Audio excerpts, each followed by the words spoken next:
This is the story of the Skirvin Hotel in Oklahoma City, the supposed haunted hotel where opposing NBA teams stay the night at before a game against the Thunder. Players who fly to Oklahoma City to play against the Thunder and stay in the Skirvin Hotel have talked about seeing furniture move, doors slammed shut on their own, and have heard voices. Like some hotels, they also have a bed bug problem that kept Kyrie Irving from finishing a game against the Thunder last year. He had to leave the game early because he got bit by bed bugs the night before.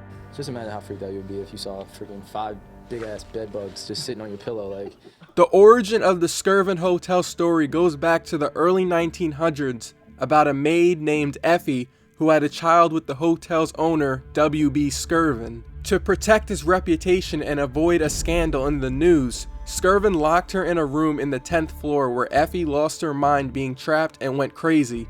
She eventually would throw herself and the baby out the hotel window. There's a bunch of interviews, so let's go through what NBA players have said when they go to this hotel. Caron Butler, he played for a number of teams including the Heat and the Thunder, said everybody knows about her, referring to Effie. Back in 2014, Jeff Ayres of the Spurs said, "I get to my room and my key doesn't work, but it sounds like there's somebody in my room. Like I hear a little baby, not crying, but making noise." Ayres also said teammates heard kids and babies running down the hallway, even though none of the players brought their kids to the hotel room. Even Tim Duncan has confirmed this story. Duncan said, "I heard a baby in his room. There was somebody or something in his room. Yeah, I definitely heard something." Justice Winslow said when he was taking a shower at the hotel, he saw the bathroom door open up on its own.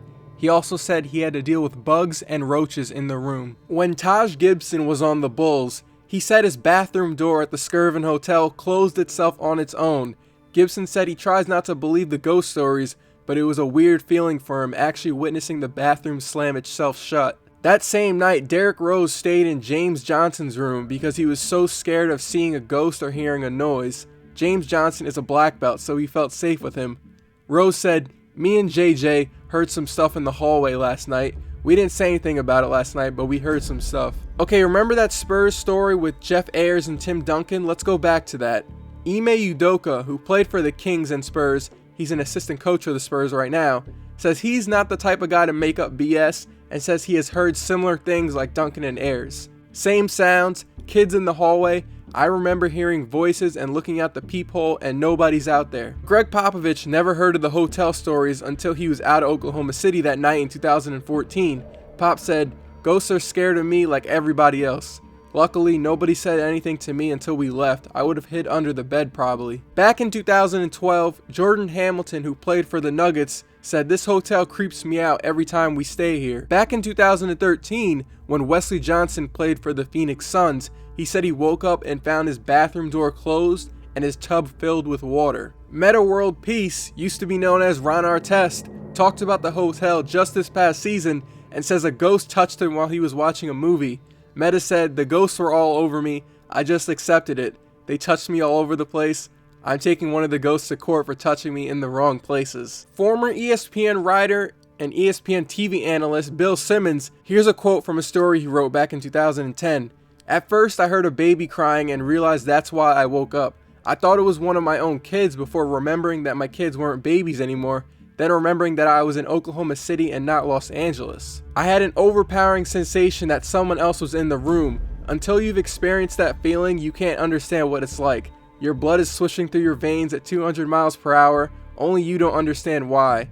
Your body reacts a few seconds before your brain does." Shawn Marion, an NBA champion who played on a number of great teams, said he heard about the haunted hotel stories and heard some noises one night, but he never went to check. Back in January 2010, the New York Knicks stayed at the Skirvin Hotel the night before a game in Oklahoma City.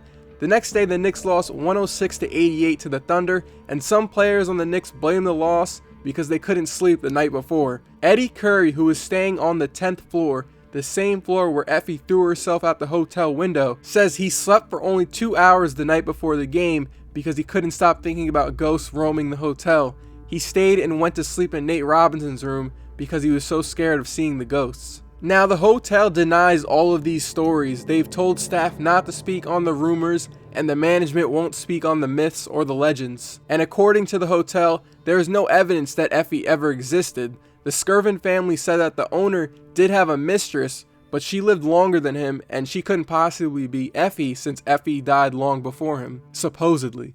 What do you guys think? Would you stay in that hotel, or is it BS? That's a good amount of NBA players who have said they've heard something weird, saw the door get shut, heard baby noises, felt creeped out, or unfortunately like Kyrie got hit with the bed bugs. Next video, I'm going to be talking about some NBA records that a player broke, so be on the lookout for that. A little different type of video before game 2 of the finals. If you made it this far to the video, leave a like or Effie will haunt you in your sleep. I'll see you guys in my next video.